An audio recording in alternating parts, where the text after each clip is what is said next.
अव्यक्त संदेश 10/8/99।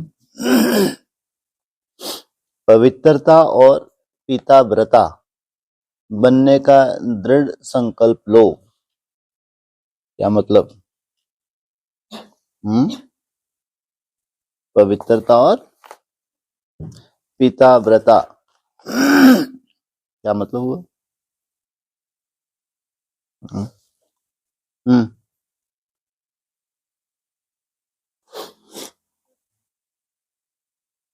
मतलब क्या हुआ? कौन सा एक बाप? पवित्रता और पिताव्रता बनने का दृढ़ संकल्प लो।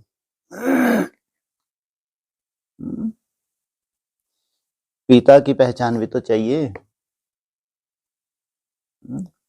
कितने पिताएं हैं आने वाले? 8-9 पिताएं हैं। तो कौन सा पिता? Great great grandfather. इनका भी तो कोई बाप होगा। जो क्या धारण कर लेता है? शिव का साक्षात स्वरूप बनता है। आज जब मैं अमृत वेले आप सब समर्पित भाइयों की याद लेकर बाबा के पास वतन में गई तो बाबा मुस्कुरा रहे थे। किनको लेके वतन में गई? समर्पित। बाबा ने कहा, बच्ची आप अकेली आई हो या साथ में भट्टी के सभी पांडव भी लाई हो? भट्टी में कोई पांडव भी तो बैठने हैं, जिनकी खास भट्टी है, जिनकी, सबकी नहीं है। अब कितने समर्पित रहे होंगे वहां पे? तो सभी बैठे होंगे चौड़े हो के, तो उनको थोड़ी बोल रहे हैं, जिनकी। इनकी बातें भी साधारण थोड़ी होती हैं। तो भट्टी में सभी पांडवों को लाई हो? तो मैंने कहा, बाबा आपकी तो यह जादू की नगरी है, आप तो सेकंड में सबको इमर्ज कर देते हैं। तो बाबा ने 1 सेकंड में ही सबको वतन में इमर्ज किया और दृष्टि देते हुए कहा, यह मेरे दिल के दीपक हैं। कहाँ जलते हैं ये? कहाँ जलते हैं? जलते हैं तो तकलीफ होती है नहीं होती? जलन होती है नहीं होती? नहीं। कहाँ जलते हैं ये? कहाँ के हैं ये दीपक? मेरे दिल के दीपक हैं। दिल में क्या होता है? धड़कन होती है। तो ये जलते हैं तो कहाँ बैठ के जलते हैं? तो दिल का महत्व होता है। तो हमेशा याद रखना कि हम दिल के दीपक कभी बुझे नहीं, टिमटिमाए नहीं। सदा जो भट्टी की व ब्राह्मण परिवार की मर्यादाएं हैं वह कायम रहें। फिर बाबा ने सभी भाइयों को एक टाइटल दिया, यह सब मुझ परमात्म राम की संगम युगी सच्ची सीताएं हैं। किसकी? किसकी? परमात्म शिव बाबा ने राम बाप की सच्ची सीताएं हैं। आत्मिक नाते से तुम क्या हो? राम बाप है एक, तुम सब क्या हो? सच्ची सीताएं। तो हर एक समझें कि मैं परमात्म राम की सच्ची संगम युगी सीता हूं। चाहे कोई भी माया का रूप लेकर के हमें मर्यादा की लकीर से दूर करने आए। बदल के आती है माया, नहीं आती? या एक सही रूप में आती है? रोज रोज है बदल बदल के रूप आती है माया, दिख जाती है। चाल ढाल हाव भाव सब दिखते हैं। तो हमें मर्यादा की लकीर से दूर करने आए, लेकिन मन, वाणी और कर्म से एक राम की ही रहना है। कहां कहां? मन हो, वचन हो या फिर कर्म हो। अपने से संकल्प करो, मर जाएंगे मिट जाएंगे, लेकिन आत्मा सीता एक की लगन में स्वपन में भी पिता व्रता, पवित्रता का जो व्रत है वह नहीं तोड़ेंगे। एक बाप दूसरा ना कोई, सच्ची सीता होकर रहेंगे। ऐसी दृढ़ प्रतिज्ञा अपने से बाप दादा के कमरे में जाकर के दिल से हर एक को करनी है। उसके बाद बाप दादा ने कुमारों के 25-25, 30-30 के ग्रुप बनवाए और उस एक एक ग्रुप को अपनी बाहों में समाया और दिल से लगाते यही बोला कि दिल में रहने वाले दिल से कभी दूर नहीं होना। तो सभी खुशी से फूले नहीं समा रहे थे। क्या मिल गया इनको? दिल तो मिला। ऐसे लग रहा था जैसे नदी सागर में समा जाती है। ऐसे सभी अव्यक्त मिलन में समाये हुए थे। इसके बाद बाबा ने सभी समर्पित भाइयों का एक खेल कराया। तो खेल चेयर्स का था। हर एक चेयर पर भिन्न भिन्न स्लोगन लिखे हुए थे। एक पर लिखा था शुभ सोचना है, दूसरा लिखा था कम बोलना है, मीठा बोलना है। ऐसे ही तीसरी सदा मुस्कुराते रहना, चौथा उड़ती कला में उड़ते रहना, पांचवा कर्म करते आत्मा मालिकपन की स्मृति में रहना, छठा कोई भी विघन को पेपर समझ खुशी से पार करना, सातवां कभी किसी के व्यर्थ कमजोर संस्कार को देख मूड ऑफ नहीं करना, आठवां किसी से घृणा नहीं करना, क्षमा करना, शुभ भावना रखना, और नौवां है संकल्प में भी किसी आत्मा के प्रभाव में नहीं आना। ऐसी यह 9 बातें जो हैं वह फिर से रिपीट कुर्सियों पर लिखी हुई थी। तो बाबा ने कहा अच्छा अभी दौड़ लगाओ। तो सभी कुर्सियों के चारों ओर ग्रुप में दौड़ लगाने लगे। जितने दौड़ने वाले थे उतनी ही कुर्सियां थी। फिर बाबा ने सीटी बजाई तो हर एक अपनी अपनी कुर्सी पर बैठ गए और अपना स्लोगन पढ़ने लगे। तो बाबा ने सबको दृष्टि देते हुए कहा यही पांडवों के प्रति गॉडली गिफ्ट है जो हर एक को बाबा दे रहा है। वैसे तो सब बातें ध्यान में रखनी है, लेकिन यह है विशेष वरदान, सदा कार्य में लगाते रहना। ऐसे ही खेल कराते हुए बाबा ने लास्ट में हमें भी दृष्टि दी और हम स्थूल वतन में पहुंच गए। ओम शांति। नेक्स्ट 17 अगस्त 99। दिल शिकस्त होने के बजाय दिल खुश मिठाई खाना और खिलाना। आज जब मैं वतन बाबा के पास गई तो बाप दादा को सुनाया कि छोटी छोटी टीचर्स का ग्रुप आया है। बाप दादा बहुत बहुत मीठा मुस्कुराए और बोला ये ग्रुप तो छोटे सुभान अल्लाह है। बाप दादा को छोटी छोटी बच्चियां बहुत प्यारी लगती, क्योंकि बाप दादा इन्हों के त्याग और भाग्य को देख हर्षित होते हैं कि इस संसार के आकर्षण से छूटकर बाप दादा के संसार में पहुंच गए। क्यों अच्छी लगती हैं? कहां से छूटी? कहां से? कौन सा संसार मिल गया? कितना सुंदर संसार मिला। और जान गई हैं कि वो तो दुखी अशांत असार संसार था। इतना बुद्धि से जानकर हिम्मत रखी है तो इन्हों के हिम्मत पर बाप दादा भी बहुत बहुत खुश है। जितनी हिम्मत रखी है उतनी बाप को क्या होती है? खुशी होती है। फिर बाबा ने इस ग्रुप को एक टाइटल देते हुए कहा यह ग्रुप तो मेरे विशेष गले की माला के मन के हैं। कहां पे रोया हुआ है? क्या निकलता है गले से? मेरा बाबा मीठा बाबा क्या निकलता है? नहीं निकलता, बहुत मुश्किल है। बाप दादा इस ग्रुप को यही वरदान देते हैं कि सदा हिम्मत और उमंग उत्साह से आगे बढ़ते रहो। कंपटीशन किससे है छोटी छोटी है, किससे है कंपटीशन? किसी से नहीं है। हाँ हाँ बोलो, किसी से कंपटीशन नहीं है। तो छोटी छोटियों की बात कर रहे हैं, बहुत खुश हो रहे हैं, हैं? हाँ जो बड़ी बड़ी हैं,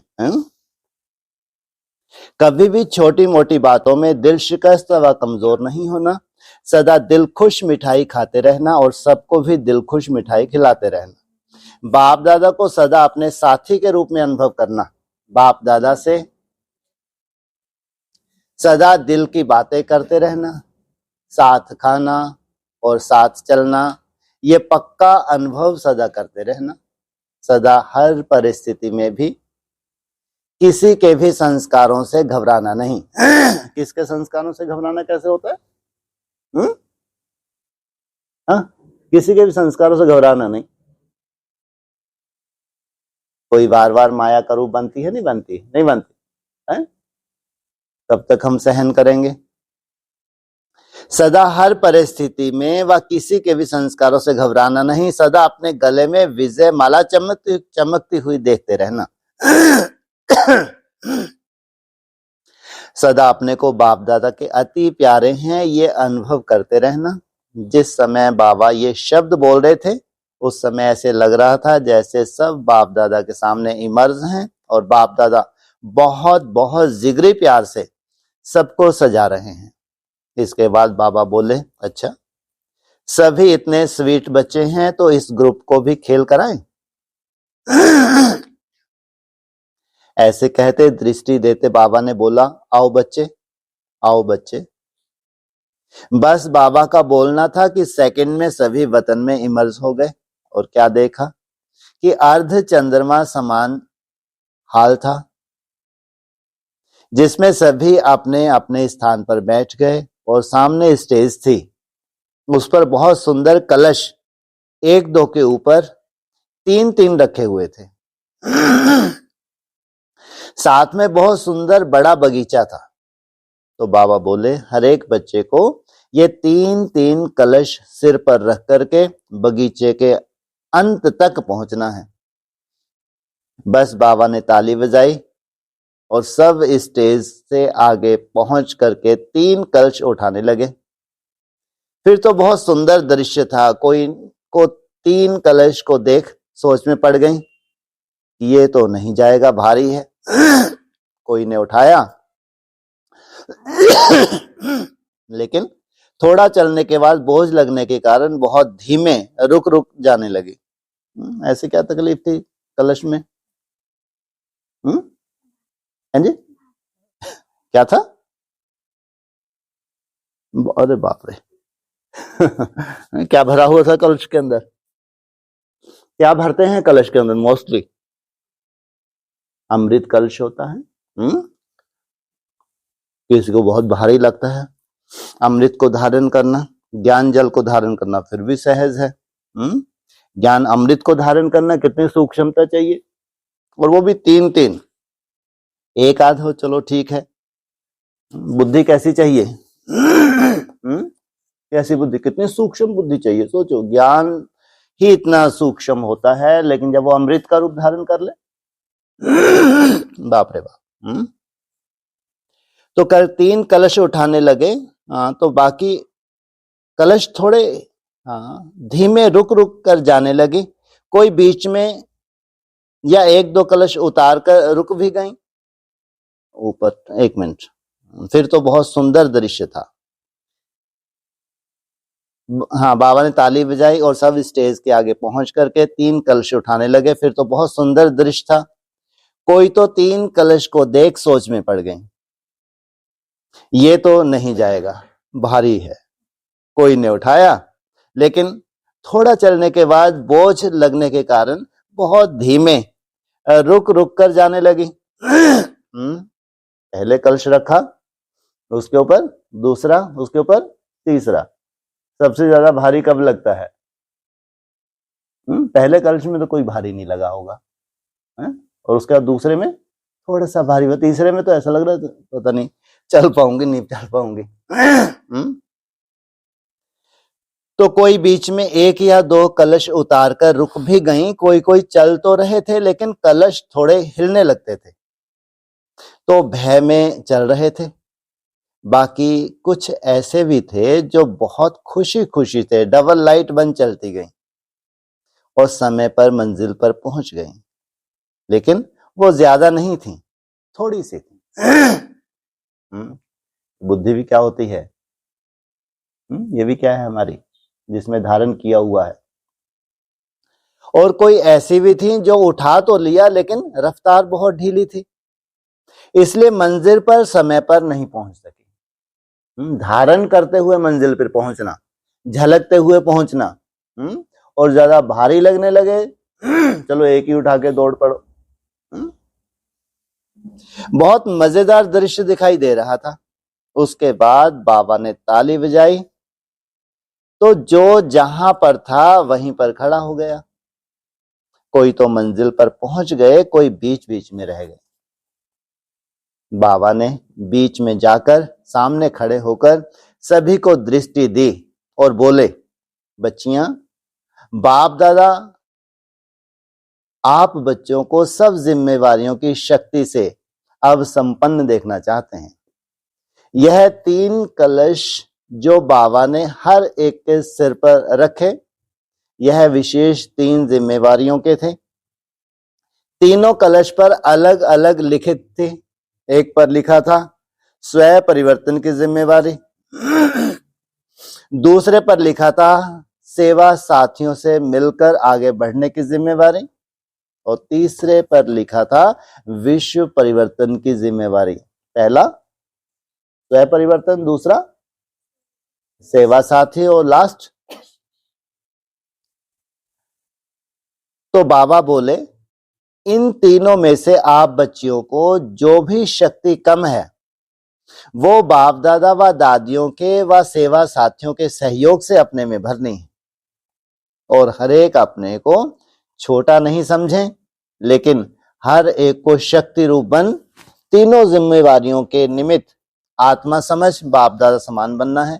क्या नहीं समझना? छोटे हैं तो छोटे ही हैं या बड़े हैं?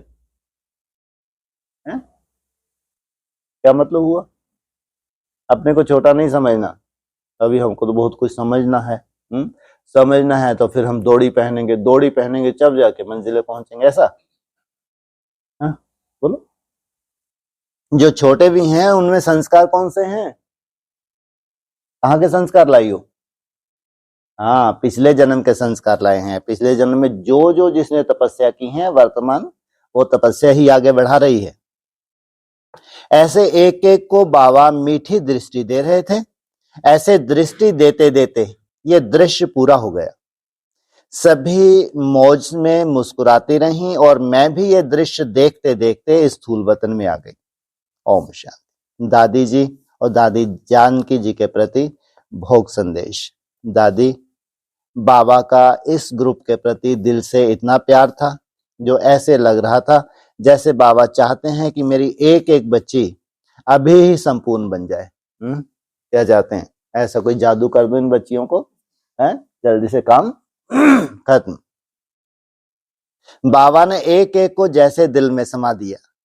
बाबा ने आप और दादी जानकी दोनों को अपने दोनों हाथों पर बिठाया और ऐसे उड़ाया जैसे पंछी उड़ाते हैं।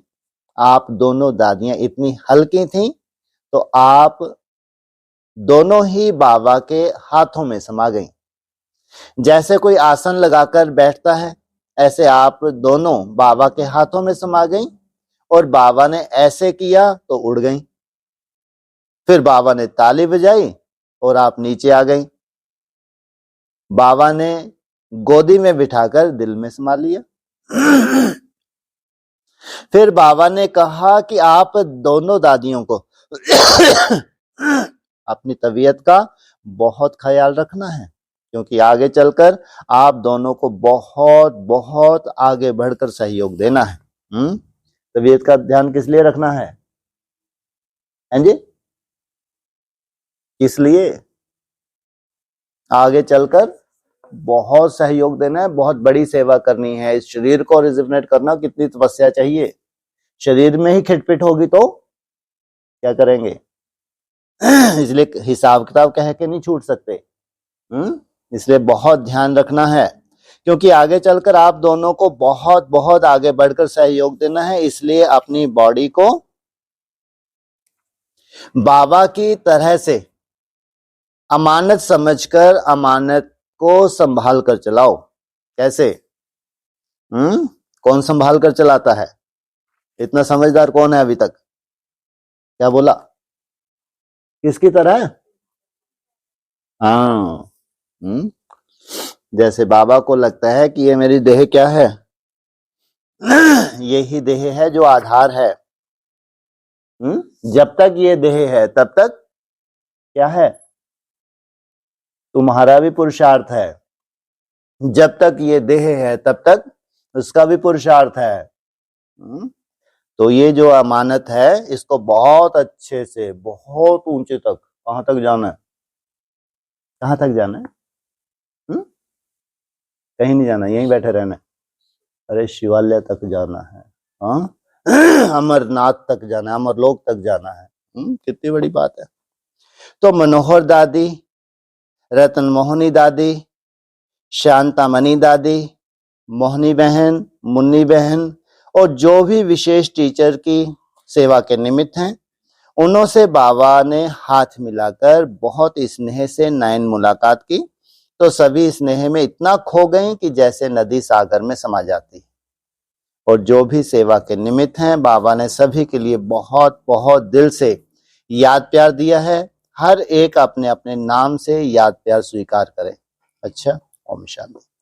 26 अगस्त 99। विजय का तिलक प्राप्त करने के लिए समर्पण भाव से आज्ञा का पालन करो। क्या करो? सबसे पहले समर्पण किससे होता है? देह का समर्पण ज्यादा बड़ा समर्पण है या मन बुद्धि का समर्पण? आज सतगुरुवार भी है, तो राखी बंधन का पावन उत्सव भी है। तो आज वतन की रौनक ही निराली थी। जैसे यहाँ भिन्न भिन्न प्रकार की राखियां सजी हुई हैं। सभी स्थानों से आई हुई बहुत सुंदर सुंदर राखियां ओम शांति भवन की स्टेज पर सजाई गई। लेकिन वतन में तो इससे भी अच्छी चमकती हुई राखियां बाप दादा के सामने रखी हुई हैं। बाबा बोले, वैसे भक्ति मार्ग में तो हरेक का इष्ट और उनके साथ संबंध अपने अपने होते हैं, लेकिन आप बच्चों के इस समय एक ही साथ ही सर्व संबंध हैं, एक के साथ। तो भिन्न भिन्न उत्सवों पर भिन्न भिन्न संबंध से यह संगम के सुहेज आप बच्चे बाप के साथ मनाते हो। यह राखी उत्सव प्रतिज्ञा का महत्व है। आप बच्चे कहते हो, बाबा हम पूरे संगम युग तक आपकी हर आज्ञा का पालन करेंगे। कब तक? पूरा संगम, ये पूरा संगम युग क्या है? पूरा संगम युग क्या है? जब वन आएगा संगम युग होगा या खत्म हो जाएगा? संगम युग पे वन आएगा तो टूलेट का बोर्ड और सबकी सीट क्या हो जाएंगी? फिक्स हो जाएंगी। तो बाबा भी कहते, बच्चे मैं आप बच्चों की सर्व मनोकामना पूर्ण करता हूं। जो जितना समर्पण भाव से आज्ञा का पालन करते हैं, उनके मस्तक पर अपने आप विजय का तिलक लग जाता है। लगाने की जरूरत नहीं, स्वतः। बाबा तो हर बच्चे को विजय भव अमर भव का वरदान देते हैं। केवल विजय नहीं, क्या अंत तक क्या रहो? हाँ, कभी अनिश्चय बुद्धि मत बनो। ना स्वयं के प्रति अनिश्चय है, ना बाप के प्रति, ना परिवार के प्रति। लेकिन बच्चे कहां तक इस वरदान को अपने जीवन में अपनाते हैं, यह तो हर बच्चे के ऊपर डिपेंड करता है। तो बाबा ने कहा कि यह पवित्र आत्माओं की सभा है। कौन सी सभा है? बाबा की इच्छा के बिना कोई आ सकता है? अभी आप लोग भी बैठे हो, अपनी इच्छा से आए हो। जो मर्यादा में तुम हो ऐसी मर्यादा संसार में कहीं मिल सकती है? मिल सकती हैं। और पवित्र आत्माओं को बार बार मुरली द्वारा इशारा देते रहते हैं कि बच्चे संपूर्ण पवित्र भव। पवित्र तो हो, कहां तक बनना है? संपूर्ण पवित्रता क्या है? जब संकल्प भी तुम्हारे पवित्र हो जाएं, तुम्हारा वायुमंडल, तब जाके एकाग्रता की कल्पना करना। जितना जितना तुम्हारे संकल्प पवित्र होते जाते हैं, उतना उतना तुम एकाग्र बनते हो। यही थर्मामीटर है, और कोई थर्मामीटर नहीं है। पवित्रता को कहां से देखेंगे? एक बाप, दूसरा ना कोई। एकाग्रता वही आधार है। तो बाबा ने कहा यह पवित्र आत्माओं की सभा है, और पवित्र आत्माओं को बाबा बार बार मुरली द्वारा इशारा देता रहता है कि बच्चे संपूर्ण पवित्र भव। केवल ब्रह्मचर्य ही पवित्रता नहीं है, लेकिन मन की पवित्रता, वाणी की पवित्रता, जीवन की पवित्रता, संग की पवित्रता, यह भी सब पवित्रताएं हैं। और जो इसे जीवन में जितना धारण करता है, उतना बड़ा विश्व का महाराजा महारानी बनते हैं। किस आधार से? इसको डबल नहीं, ट्रिपल अंडरलाइन करो। बड़े से बड़ा राजा महाराजा को हो, बड़े बड़ी महारानी बनो, उनका आधार क्या होगा? क्या? हाँ, नहीं तो हम सभी राजा हैं। संभव ही नहीं। इसके लिए आपके यादगार देवी देवताओं को कमल आसन पर दिखाते हैं और गायन भी करते हैं। कमल नयन, चरण कमल, कमल मुख, तो एक एक अंग इतने पवित्र बन जाते हैं, तब उनका गायन भक्ति मार्ग में होता है। ऐसे गायन और पूजन योग्य आत्माओं को देख बाबा भी खुश होते हैं और देखते हैं कि इसमें मेरे विजय रत्न 108 की माला में आने वाले कौन कौन है। इसमें आने वाले विजय रत्नों के 108 की माला। और बच्चे खुद भी समझते हैं कि मैं विजय माला के आने के लायक हूं या नहीं। फिर बाबा ने कहा, देखो बच्चे, आज वतन में कितनी राखियां आई हैं। आज बच्चों के अंदर यह संकल्प जागृत है कि बाबा के साथ हमारा भाई का भी संबंध है। और बच्चे अंदर ही अंदर बाप से प्रतिज्ञा भी करते हैं, हिम्मत भी रखते हैं। पहले पहले राखी किसने बांधी? जो पहला पहला ब्राह्मण था, उसने बांधी। तो बाबा बच्चों की हिम्मत देख मदद भी देता है और मुस्कुराता भी है। फिर बाबा ने कहा, सभी बच्चों को कहना कि आपकी सूक्ष्म यादें बाप के पास पहुंच रही हैं, और जितना अमृत वेले लगन से बाप के साथ रूह रेहान करते हैं, तो ऐसे लगन वाले बच्चों को बाबा विशेष रूप से साकाश देते हैं। क्या करते हैं? कौन से समय? अमृत वेले रूह रेहान। और बच्चों भी साकाश का अनुभव करते हैं, हल्कापन महसूस करते हैं। क्या संकल्प लेते हो? सूर्य उठते से अमृत वेले रूह रेहान करते हो तो हैं जी? हाँ, बाबा आज मैं कितना अर्पण करूंगा। आज के दिन की जो भी कमाई, आपके अर्पण तो रोज करते ही हैं, जैसी टूटी फूटी होती है वो भी अर्पण करते हैं, लेकिन आज जितना भगवान के अर्पण किया जाता है, उतना ही जन्म जन्मांतर के मिलता नहीं मिलता? नहीं मिलता। तो सोचो कितनी हमारी कमाई करके, कितने सुंदर संकल्पों से भगवान को याद करके, और डायमंड इकट्ठे करके, एक एक संकल्प की कितनी वैल्यू है जो भगवान के अर्पण करते हैं। तो बाबा ने कहा कि आज के पावन उत्सव पर सभी बच्चों को मेरा बहुत बहुत याद प्यार देकर कहना कि बाबा तो बच्चों को श्रेष्ठ आत्मा, महान आत्मा, पुण्य आत्मा की नजर से देखते हैं। तो आप भी अपने आप को ऐसे महान श्रेष्ठ आत्मा समझकर चलेंगे, तो आपका यह संकल्प ही आपकी दृष्टि को, वृत्ति को, बोल को, सबको श्रेष्ठ बना देगा। कोई चिंता की बात है? क्या चिंता होती है? हमारी दृष्टि वृत्ति की चिंता होती है। तो इतना सुंदर संकल्प है, क्या कर देगा? रिजल्ट क्या निकलने वाली है? फिर बाबा को निर्वैर भाई की याद दी कि बाबा आज निर्वैर भाई रशिया सेवा पर जा रहे हैं। कहाँ जा रहे हैं? रशिया में कौन सा धर्म है? नास्तिक। आपको बहुत बहुत याद दी है। तो बाबा मुस्कुराए और कहा कि बाबा के मुरब्बी बच्चे जहां भी जाते हैं ना केवल बाप का संदेश देते हैं लेकिन उनको बाप के साथ का अनुभव भी कराते हैं। तो बच्चा केवल संदेश देने सेवा करने नहीं जा रहा है लेकिन बाप की ली हुई पालना का अनुभव कराने के लिए जा रहा है, क्योंकि अभी बच्चे चाहते हैं कि बाप की पालना का अनुभव हमको भी हो, तो वह अनुभव कराने के लिए जा रहा है। और सफलता तो बच्चों के हर कदम में समाई हुई है। जो जा रहे हैं उनके कदमों में भी और जो आए हैं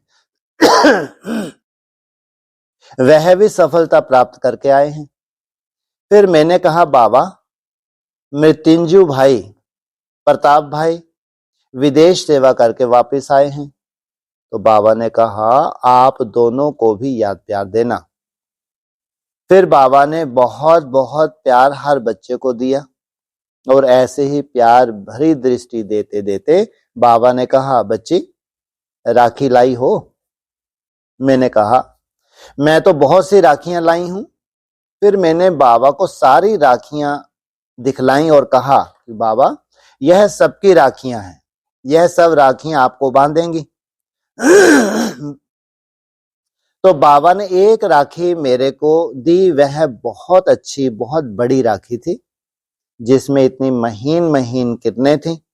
उन किरणों के ऊपर लिखा हुआ था फलाने फलाने की राखी।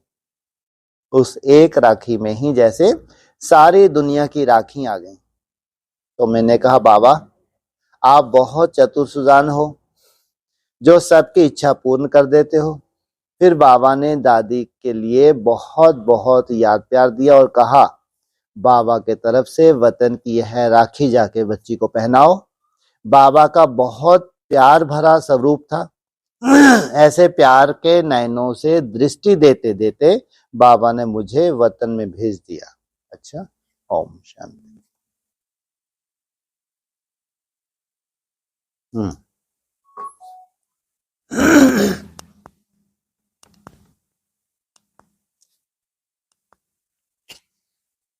बोलो।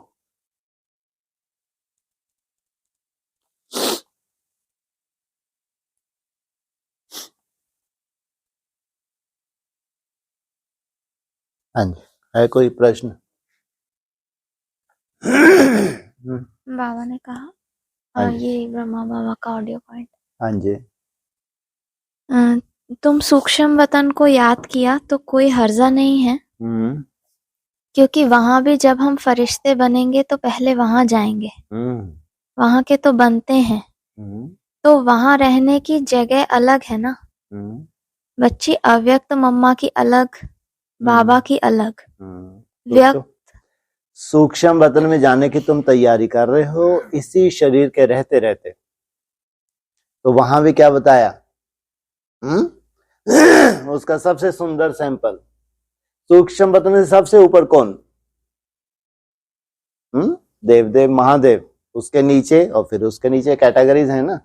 ऐसा नहीं कि सूक्ष्म वतन है जैसे परम धाम में कैटेगरीज हैं ऐसे सूक्ष्म वतन में भी कैटेगरीज है। जाएंगे तो ये बात अलग है, लेकिन किसी स्टेज में तुमको जाना है, कितनी हाइट तक तुमको जाना है, कितना तुम फरिश्ता स्वरूप तुमने धारण किया है, कितनी सूक्ष्मता में तुम टिके हो। पहले तो एक कहो ना कि एकदम परम धाम की हाइट पे जाने से पहले सूक्ष्म वतन की हाइट है।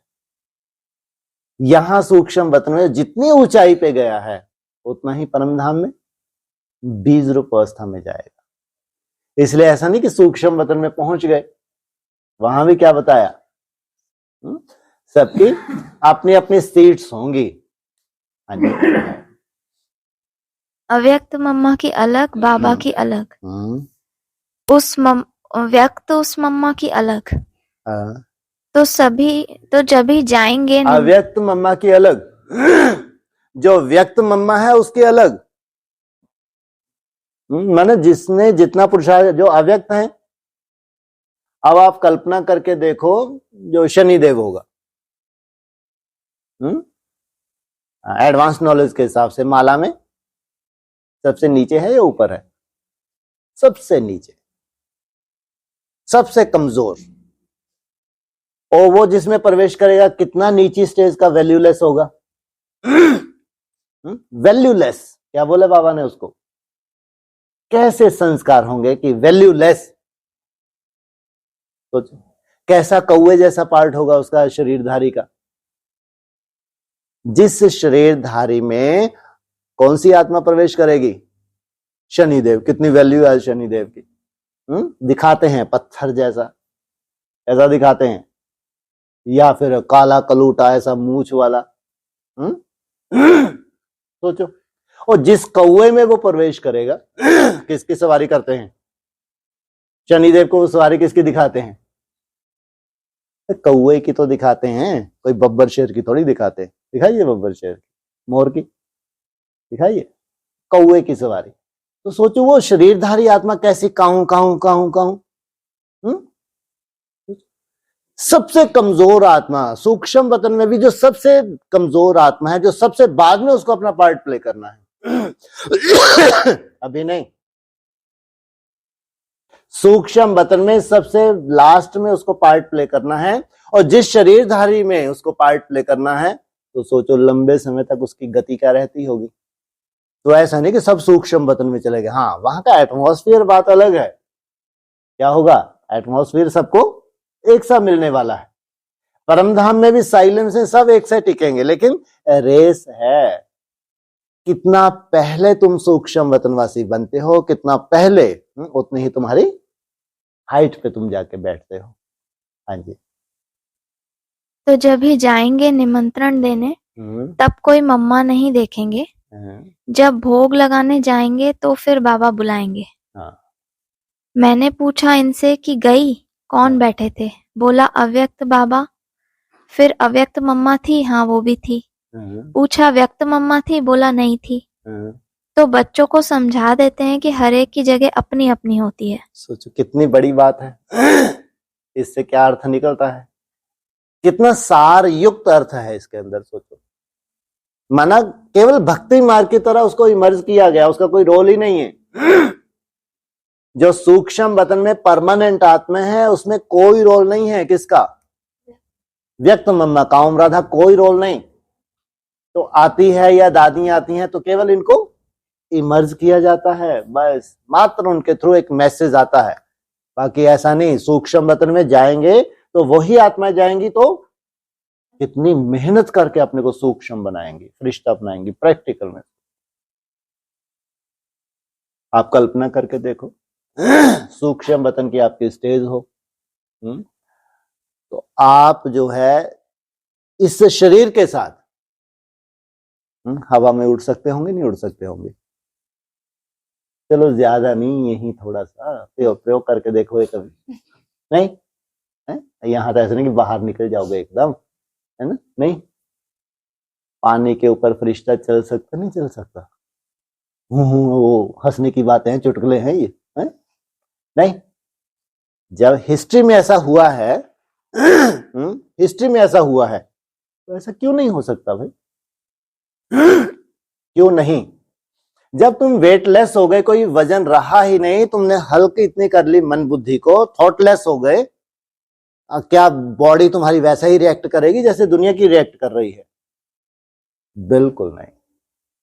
तो प्रैक्टिकल फरिश्ता माना जैसा जैसा फरिश्ताओं के लिए गायन है, बिल्कुल वैसी ही अनुभूति होगी।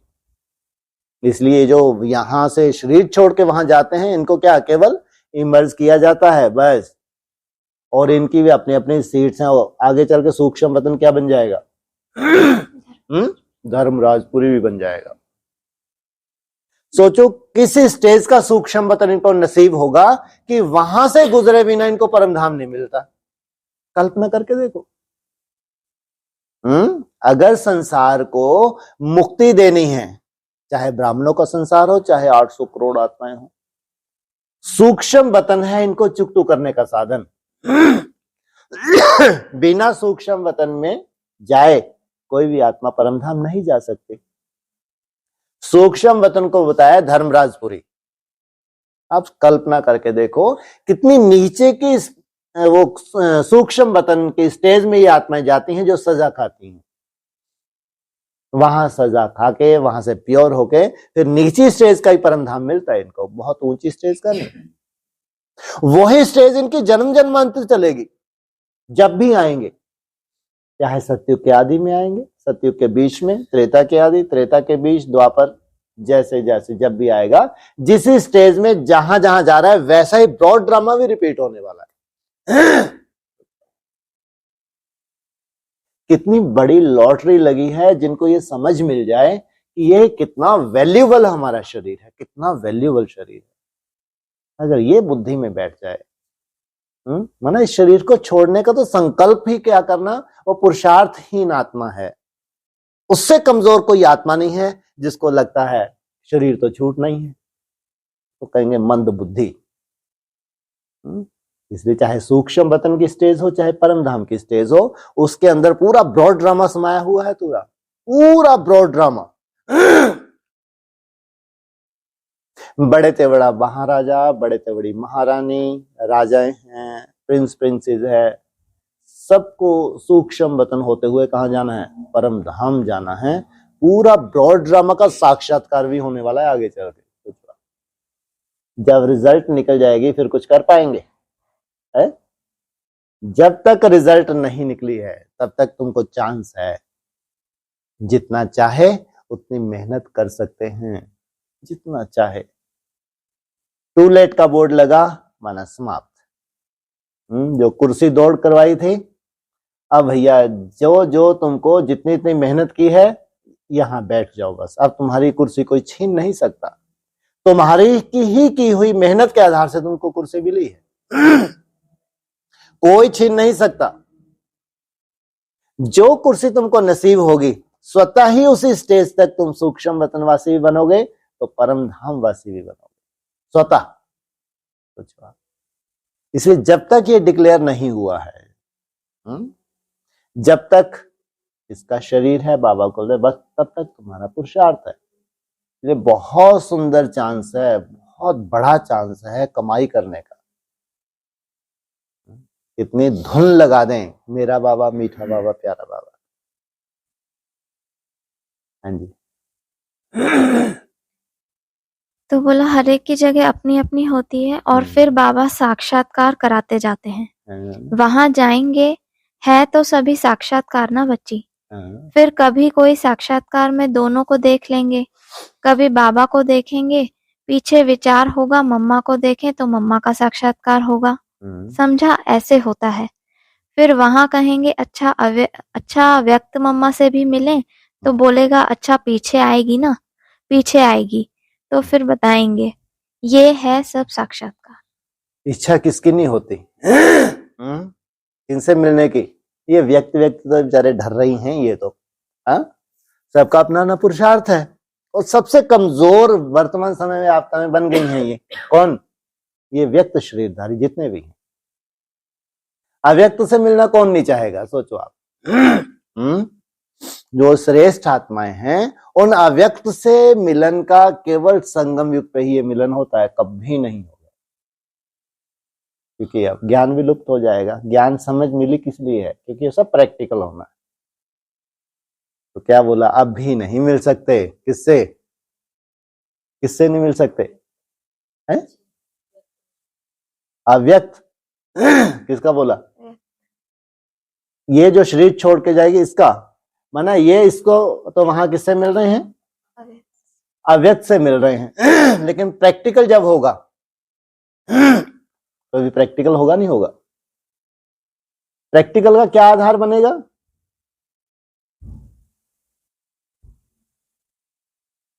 प्रैक्टिकल इनसे मिलने का आधार क्या बनेगा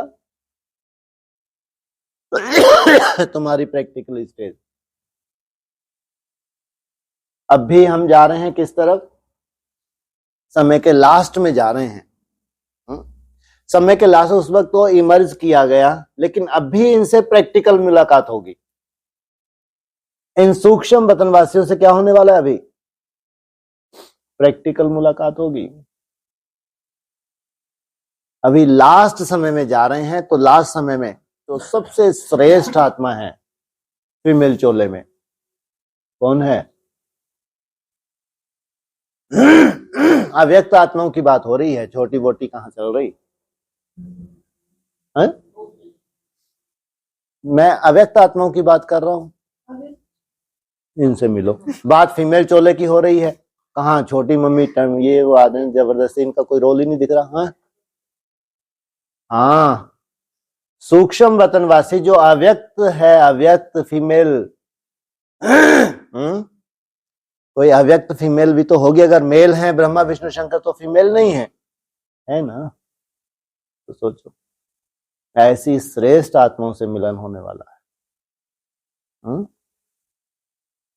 जैसे उसके लिए बोला कि अभी आगे चल के मुलाकात होगी, लेकिन अभी जो लास्ट समय है, ये लास्ट समय में अब ये प्रैक्टिकल इनसे मिलने वाले हैं। सोचो, आप कल्पना करके देखो। वो इंतजार कर रहे हैं आपका, वो तो हमने देखा। क्या लेके खड़े हैं? वरमाला लेके खड़े हैं। लेकिन जब प्रैक्टिकल रूप होगा आपका और प्रैक्टिकल उनसे मुलाकात होगी, जैसे अपनों से कोई मिलता है तो कैसा लगता है? आपके अपने कोई होंगे ना, जैसे लौकिक माँ बाप भी होते हैं। आप समर्पित हो गए तो याद आती नहीं आती? नहीं आती कभी? अपनी मम्मी की याद नहीं आती? ओ क्या बात है, कमाल कर दी। जिस माँ ने जन्म दिया है उसकी याद ना आए? वेरी गुड, बहुत सुंदर। बच्चों, ऐसी श्रेष्ठ आत्माओं से मिलन होने वाला है। ये साधारण आत्माएं नहीं है, अव्यक्त आत्माएं, ध्यान रखना। ब्रॉड ड्रामा में तुमको भावनाओं का फल मिलता नहीं मिलता? नहीं मिलता। कौन सी आत्माएं देती हैं? अब तुम शनिदेव के ऊपर ही चढ़ा रहे हो, क्या चढ़ा रहे हो? तेल ही तेल चढ़ा रहे हो। तो कोई अव्यक्त आत्मा तो है जो तुम्हारी भावना का फल देती है? नहीं है? गणेश वाली आत्मा, हनुमान वाली आत्मा। तो ऐसे ही मम्मा की आत्मा, कितना मजा आएगा, कितनी वंडरफुल सीन होगी जब आप सूक्ष्म वतनवासी प्रैक्टिकल बनेंगे और आत्माओं से प्रैक्टिकल मिलेंगे। फिर ऐसे लगता है जब उनसे प्रैक्टिकल मिलेंगे, ऐसा अगर वो ऐसे हुई छाया सी है तो वैसे डर जाएंगे। तुम्हारे सामने ऐसी छाया आके खड़ी हो गई तो तुम्हारी क्या हालत हो जाएगी? तो जरूर उनके भी क्या है, छाया तो है लेकिन फीचर्स हैं नहीं है? उनके भी फीचर्स हैं। तुम्हारे स्थूल हैं, उनके सूक्ष्म हैं, लेकिन फीचर्स हैं। ऐसा नहीं कि फीचर्स नहीं है। तो ये वंडरफुल सीन कब तक आ जाएगी?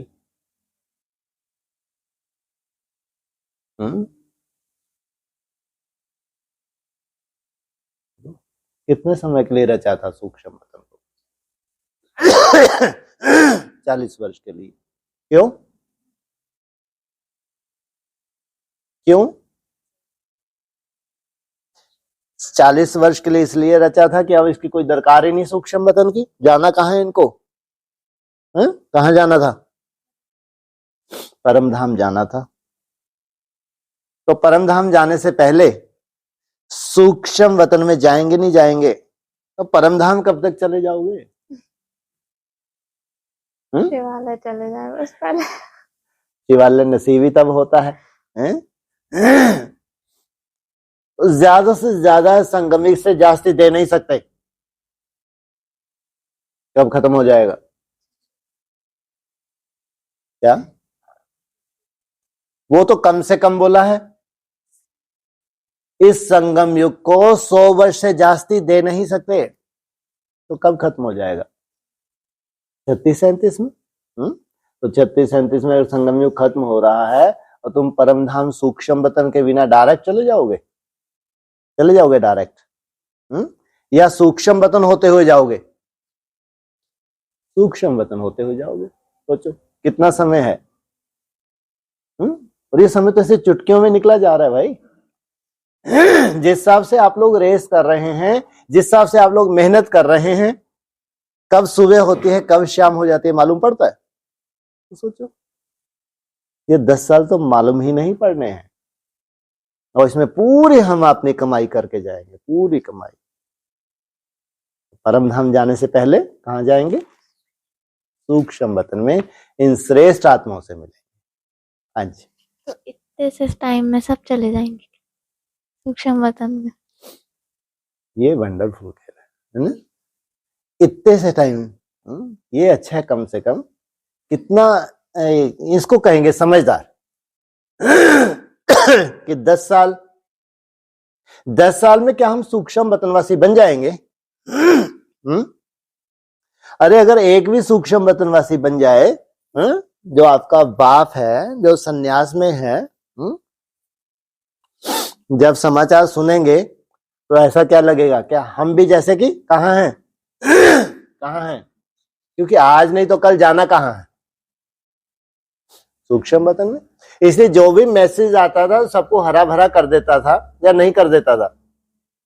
ऐसे ज्ञान मार्ग में जो आत्मा जा रही है, तो वो जब मैसेज सुनाएगी तो हम सब हरे भरे हो जाएंगे, नहीं हो जाएंगे? हम कहाँ पहुंच जाएंगे मन बुद्धि से? जैसे कि सूक्ष्म वतन में ही पहुंच जाएंगे। ये है प्रैक्टिकल। सोचो आप, अभी तक तो सूक्ष्म वतन भक्ति मार्ग का था, लेकिन ये है प्रैक्टिकल। हमारा बाप पहुंचा तो जैसे हम सब, जैसे ब्रह्मा बाबा पहुंचे तो सब खुश हो गए। अभी सब बोलती हैं बेचारी, बस मेरा शरीर छूटे, मैं जाऊं, इनसे मिलो। जैसे इनके लिए है सूक्ष्म वतन। कितना आसान समझते हैं, क्यों? एक रट जो लगा ली है कि ब्रह्मा बाबा सूक्ष्म वतन तुम्हारी इंतजार कर रहे हैं, बच्ची आ जाओ। इनकी इंतजार कर रहे हैं, तो कर्म भोग हो के इंतजार कर, मैं सूक्ष्म वतन। इनके लिए बोल रहे हैं, तुम्हारी इंतजार कर रहे हैं। जो जीते जी सूक्ष्म वतनवासी बनने वाले हैं, ये उनके लिए महावाक्य हैं, इनके लिए नहीं, ये जो तैयार ही बैठी है। एक पॉइंट है कि कभी तुम नहीं सुनेंगे कि लक्ष्मी का कोई मेला लगता है।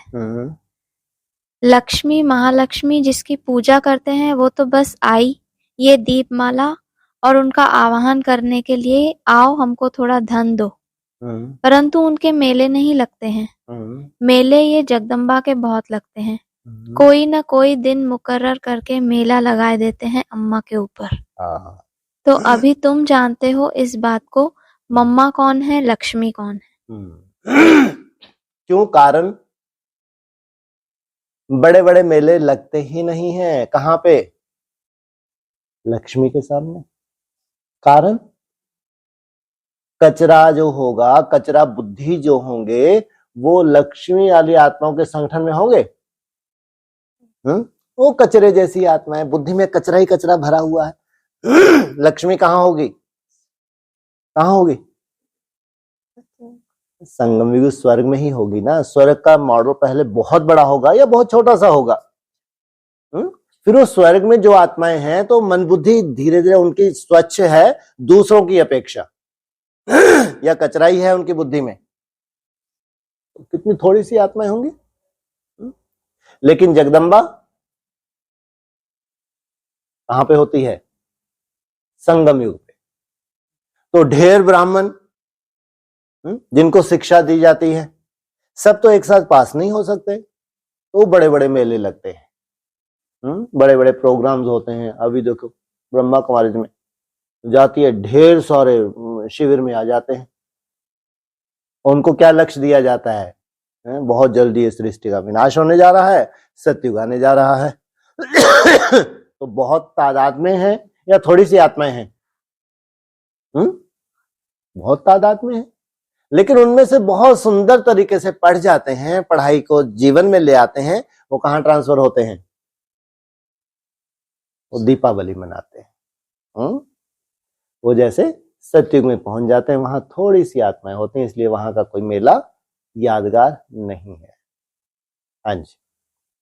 फिर बोला आगे तुम लोगों की बुद्धि में थोड़ी ही था कि अम्बा कौन है, इनको पोजीशन क्या है, इसकी पूजा क्यों होती है और लक्ष्मी की पूजा क्यों होती है, कहाँ है वो लक्ष्मी का पूजन, कहाँ है वो लक्ष्मी जिसका पूजन करते हैं, धन कौन देती है दीपमाला। सोचो आप, कहाँ है वो लक्ष्मी? इसका मतलब जरूर लक्ष्मी अलग है। दूसरा, कहाँ है वो जगदम्बा? जरूर जगदम्बा अलग है। तो दो आत्मा है, एक आत्मा है? दो आत्माएं हैं। आगे चल के और अगर रिसर्च करेंगे तो क्या बोला है? जगदम्बा सरस्वती ही फिर लगाया है, क्या बनती है? लक्ष्मी बनती है। इन्होंने लक्ष्य को धारण किया, फिर माना बाद में। तो जो पहले उस स्टेज पे चला गया वो अलग है, जिसने लक्ष्य दिया। फिर जगदम्बा सरस्वती ही क्या बन गई? अनुसरण किया, लक्ष्मी बन गई। अभी वो क्या सोचते अभी तक? संगम युग पे ये है जगदम्बा, और सतयुग में जाके क्या बनेगी? लक्ष्मी। तो आदि की मुरली में क्या बोला? सबका बोला नहीं बोला? ये भी पढ़ रही है, ये भी बैठी है, ये भी बैठी है, साकार मुरली में आया ना। तो इसका मतलब आदि में भी सब आत्माएं थीं जो प्रत्यक्ष होने वाली हैं भविष्य में।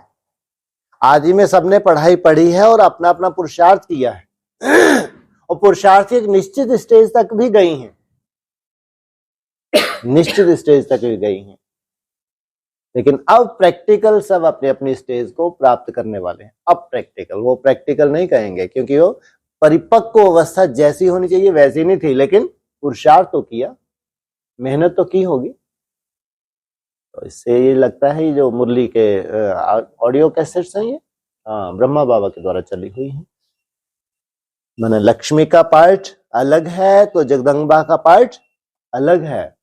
सूक्ष्म बतन में भी लक्ष्मी भी होगी, जगदम्बा भी होगी, तो सरस्वती भी होगी।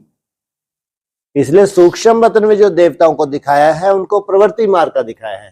कितनी भुजाएं दिखाई हैं? 4 भुजाएं, माना प्रवृत्ति मार्ग। यह है संस्कार मिलन की रास। सूक्ष्म बतन की चाहे स्टेज हो चाहे परम धाम की स्टेज हो, उस स्टेज तक पहुंचना इसको कहते हैं सूक्ष्म बतनवासी बनना है परम धाम। यह है संस्कार मिलन की रास। अभी आप लोग जो मेहनत कर रहे हो कौन सा संस्कार बनाने के लिए? अतीन्द्रिय सुख पूछना हो तो गोपी वल्लभ की इंद्रियों के ऊपर क्या है? आत्मा। वो पॉइंट ऑफ लाइट में टिकना, थॉटलेस होना, यह है संस्कार मिलन। और यही लक्ष्य दिया है बाप ने। बाप समान बनना माना कोई देहभान नहीं है, मैं आत्मा और पिता परमात्मा, और बीच में कोई भी संबंध नहीं है, कोई संबंध नहीं है मैं और मेरा बाप, दूसरा ना कोई। तो सोचो इस, हाँ जी बोला कि औरों का कल्याण करने के लिए नींद फिट जानी चाहिए। देखो बाबा की भी तो नींद फिटी ना। वहां कोई ये सभी दुखी हो पड़े हैं, तो बाबा की भी नींद फिटाई दी ना, रड़ियां मार मार करके, त्राही त्राही कर करके। तो देखो फिर वो भी आ गए। वो नींद कहते हैं, वहां तो शांति है ना। क्या बोल रही है बाबा? हाँ जी, हाँ हो गया है? हाँ लास्ट लाइन और सुना दो। तो देखो फिर वो भी आ गए ना। वो नींद कहते हैं, वहां तो शांत है ना बच्ची। चलते चलते तो आलस कम आता होगा, ये आता है थोड़ा कम आता है, लेकिन आता तो है। उनको नींद फिटानी है। बैठ के करते हो तो संभावना है तुम नींद फिटाने वाले हो ही नहीं। जिस चैतन्य प्रदर्शनी की, जिस चैतन्य म्यूजियम की तुम्हारा परिवार इंतजार कर रहा है, उसके लिए तुमको नींद फिटानी तो पड़ेगी, क्योंकि टाइम वेस्ट होता है। इसलिए पहले आलस को जीतना होता है, निद्रा को जीतना होता है, उसके बाद अलवेलापन खत्म। अगर तुम्हारे सामने ये लक्ष्य तुमने धारण किया कि बहुत बड़ी सेवा होने वाली है, पूरा परिवार इंतजार कर रहा है, तो कम से कम तुमको नींद तो फिटानी ही पड़ेगी। जिस नींद की वजह से तुम्हारा अगर वेस्ट जा रहा है, आलस की वजह से अगर टाइम वेस्ट हो रहा है, तो तुम मूर्ख नहीं महामूर्ख हो।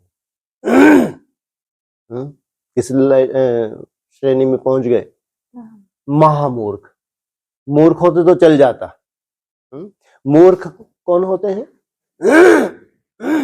वो सब मूर्खों की श्रेणी में है, जिनके सामने कोई बहुत बड़ा लक्ष्य है ही नहीं। वो बैठे बैठे सोते रहते हैं और नोट भी कर लिया। लेकिन तुम महामूर्ख हो कि तुम्हारा लक्ष्य बहुत बड़ा है, और फिर तुम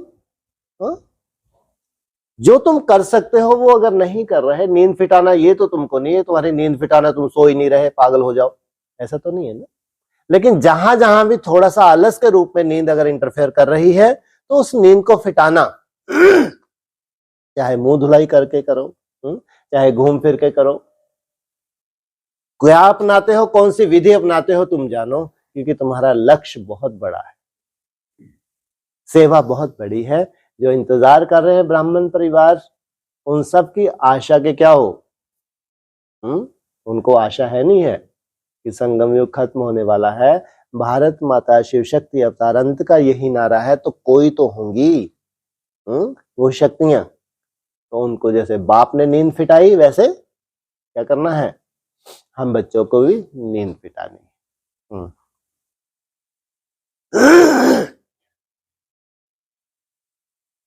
बोला कि उनका तो तुम बच्चों को अच्छी तरह से समझाया है कि ब्रह्मा विष्णु शंकर।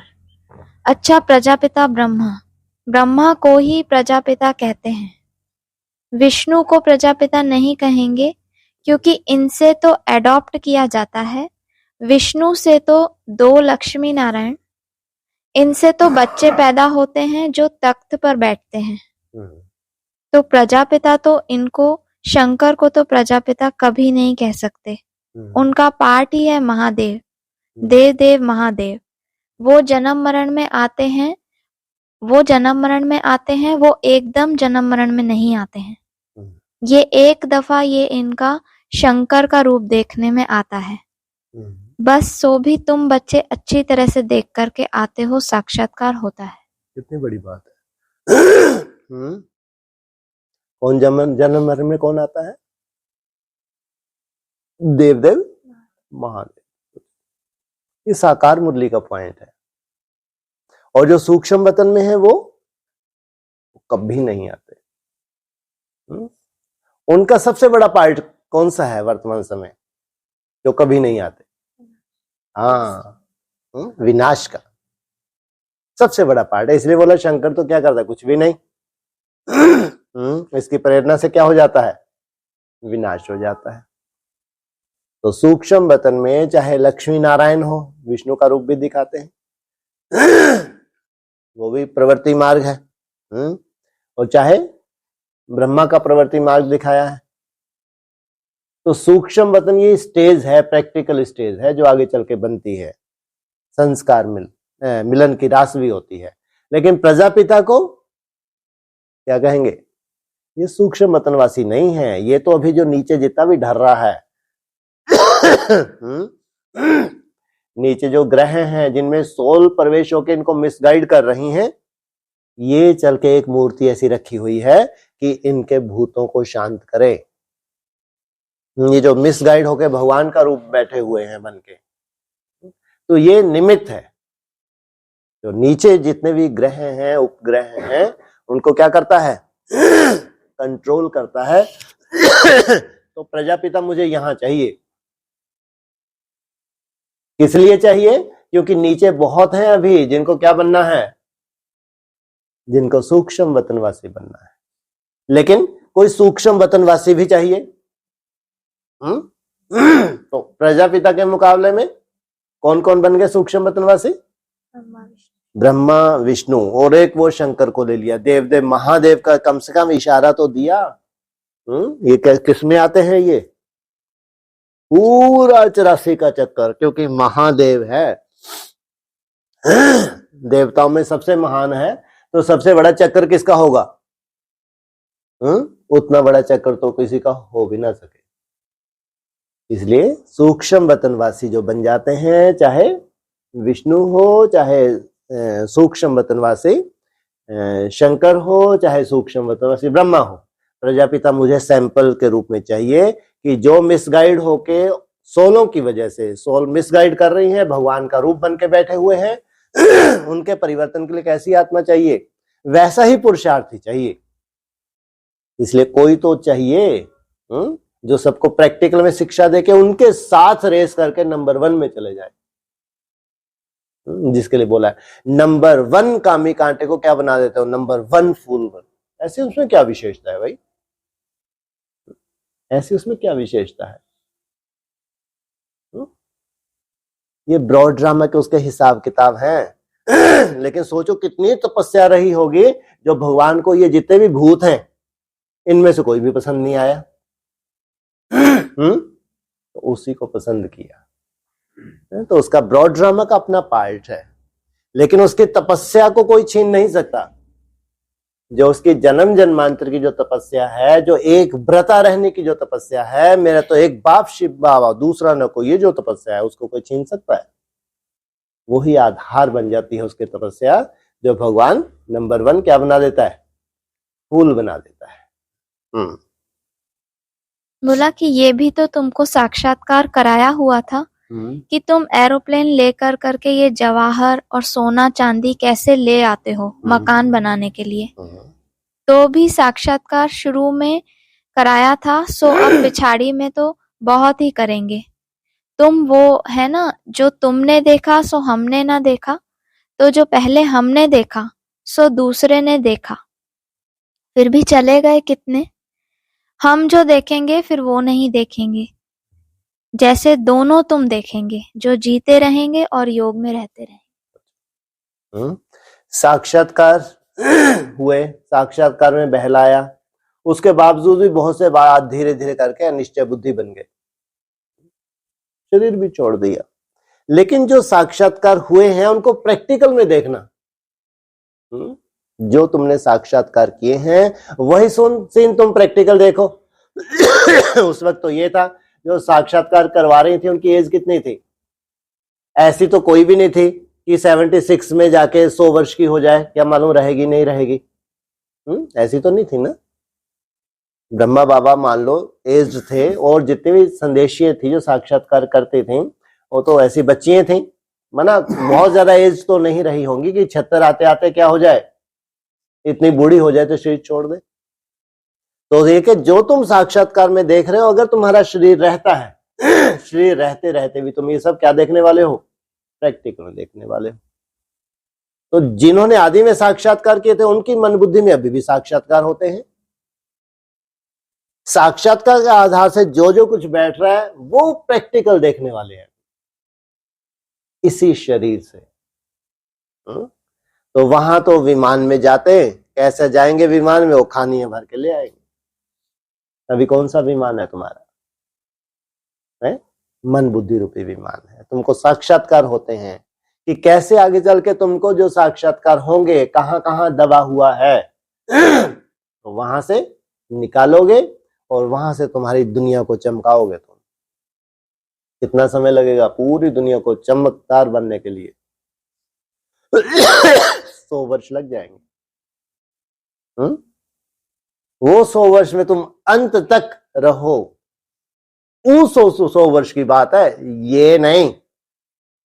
वो 100 वर्ष खानियां निकलनी शुरू हो गई।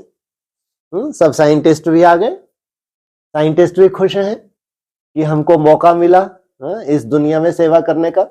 ये अविनाशी दुनिया हमने भी इन्वेंशन की थी इसलिए कि सृष्टि ऐसी सुंदर बने, ऐसी अविनाशी बने, जो भी पॉपुलेशन है इनको अधिक से अधिक सुख मिले। यही लक्ष्य था साइंस का। लेकिन अब जाके हमको वो मौका मिला है। भगवान ने जो ये नई सृष्टि रची है, इनके लिए हमारी इन्वेंशन थी। ऐसा थोड़ी वहां से आए, कौन सा होता चुटकी बजाते सब महल तैयार कर देता है। हाँ, विश्वकर्मा जी आए हैं तो उन्हें ऐसा हाथ किया, बन गए महल। तो विश्वकर्मा भी तो अव्यक्त वतनवासी होगा ना? चाहे अव्यक्त वतनवासी भी है, लेकिन प्रैक्टिकल होगा, हर चीज प्रैक्टिकल होगी। तो हम साइंटिस्ट को भी देखोगे, उनका कार्य की पद्धति, हाँ ये बात अलग है। साइंस इतनी रिफाइन हो जाएगी, बहुत तेजी से काम होगा, बहुत तेजी से।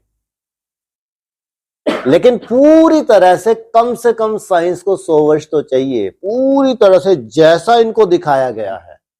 हाँ? वो सृष्टि को, इतनी सुंदर सृष्टि को 2500 वर्ष तक चलना, इतनी सुंदर सृष्टि को जो आज हिस्ट्री ही नहीं है। शास्त्र में बोल दिया लाखों वर्ष। सोचो अचानक वो कैसे लुप्त हो जाती है, 3 सीढ़ी कटी हुई में कितना समय लगता है उसको लुप्त होने के लिए? कम से कम 250-300 वर्ष तो लगते ही होंगे लुप्त होने के लिए।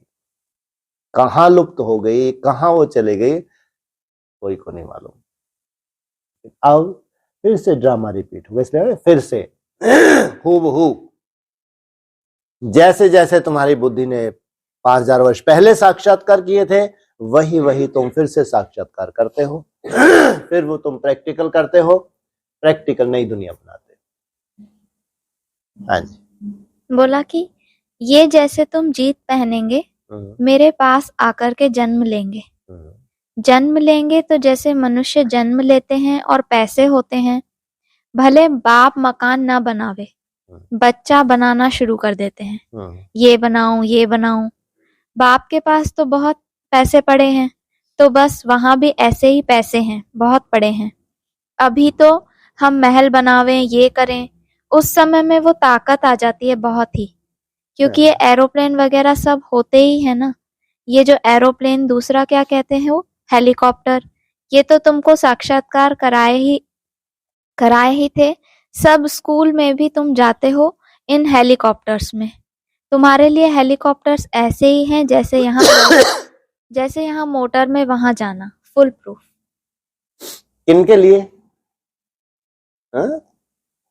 जबकि ये बोल दिया स्पष्ट, वहां कोई दुख शांति नहीं, लेकिन गरीब भी हैं तो साहूकार भी हैं। तो जो साहूकार होते हैं, जो प्रिंस प्रिंसेस होते हैं, उनके लिए क्या है वहां?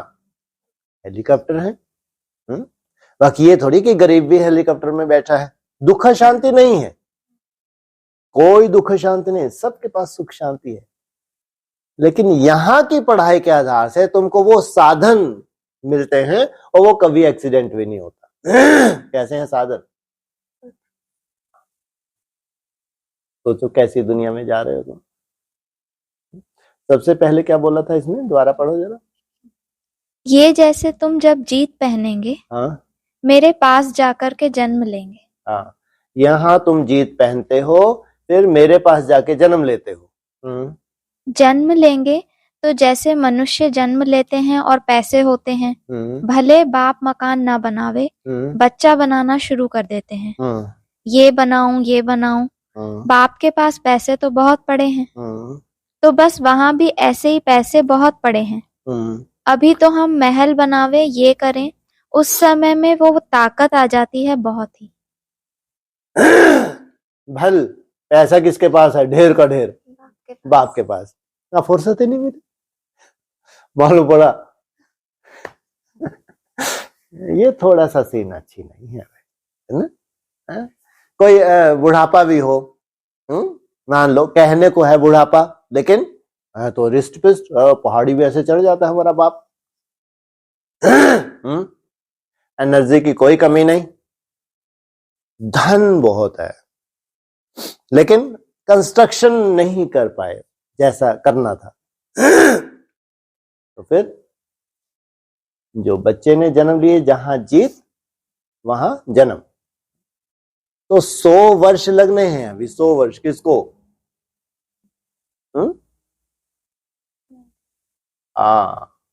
जो बच्चे हैं जिनको दौलत मिली है विरासत में,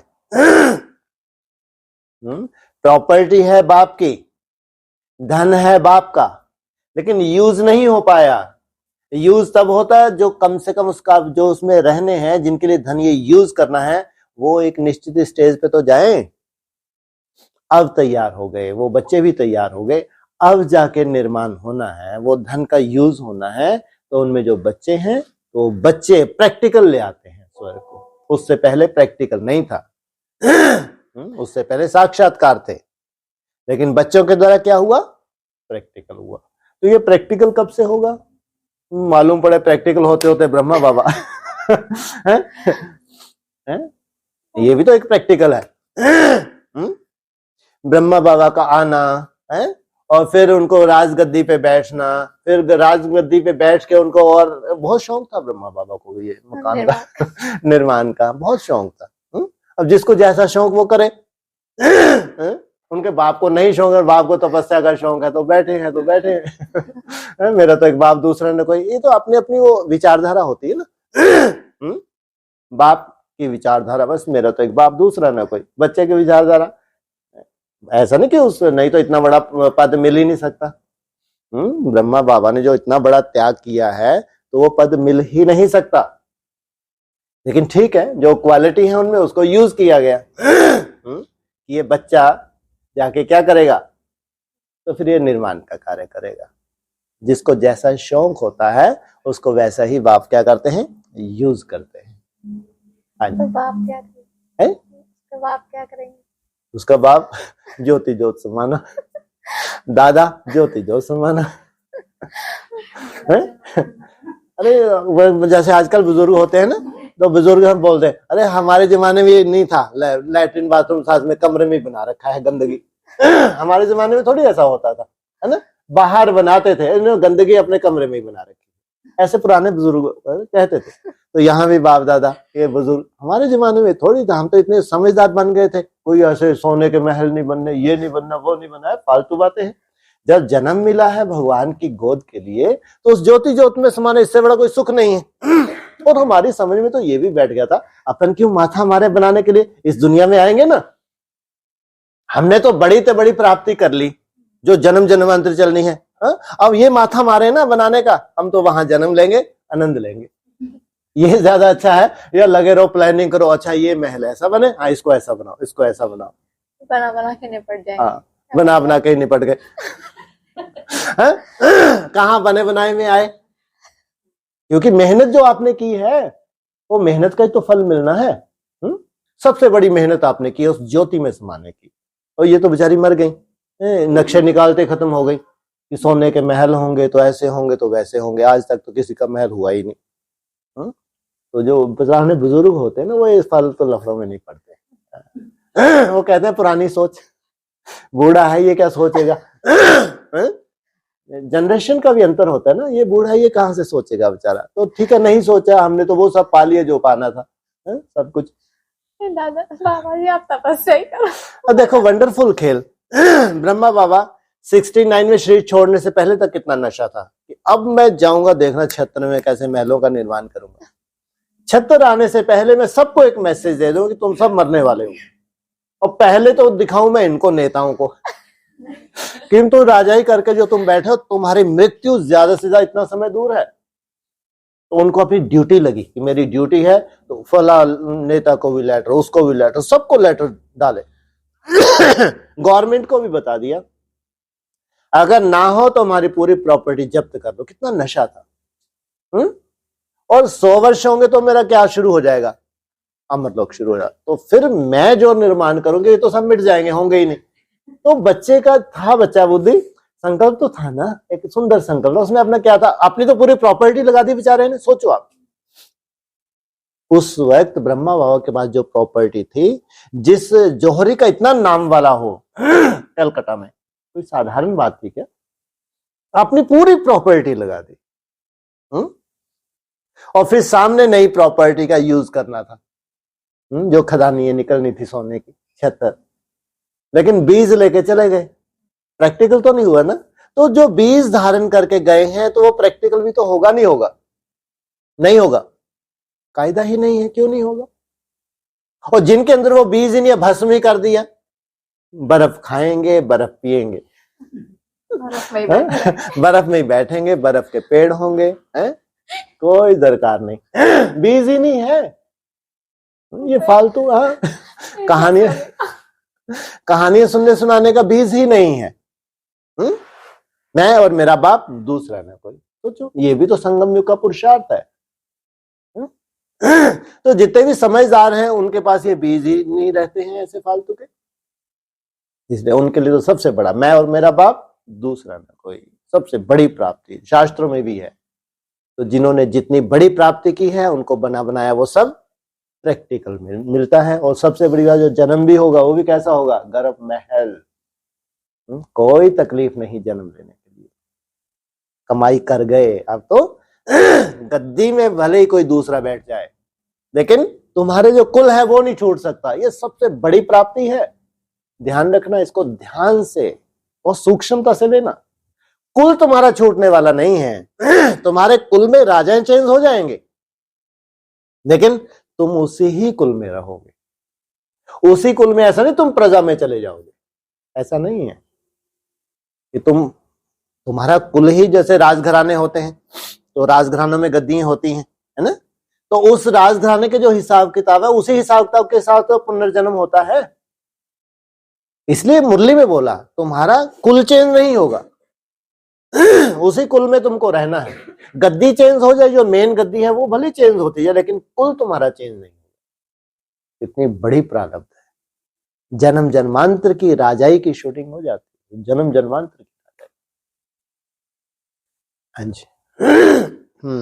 चलो, ऑनलाइन किसी का कोई प्रश्न हो, छोटा हो बड़ा हो, जानना है? हाँ जी। ऑनलाइन सब चुप। ओम शांति। ओम शांति, ओम शांति। बोलिए बोलिए। सर, ये जो पॉइंट्स पढ़े जा रहे हाँ हैं, जी। मैया ने जो पढ़े, हाँ जी, वो ब्रह्मा बाबा की ऑडियो बिल्कुल बिल्कुल बिल्कुल बिल्कुल बिल्कुल। हाँ जी, हाँ हाँ जी। ठीक। तो कल एक आत्मा से हम मिले, एडवांस की हैं, आत्मा से तो मिले? वो ऐसा कह रहे थे जैसे अभी हाँ जी, हाँ जी, आत्मा से मिले आप? आत्मा से, हाँ जी। Very good very good. क्या जो जैसा पुरुषार्थ करता है उसकी भाषा में भी चेंज आ जाता है।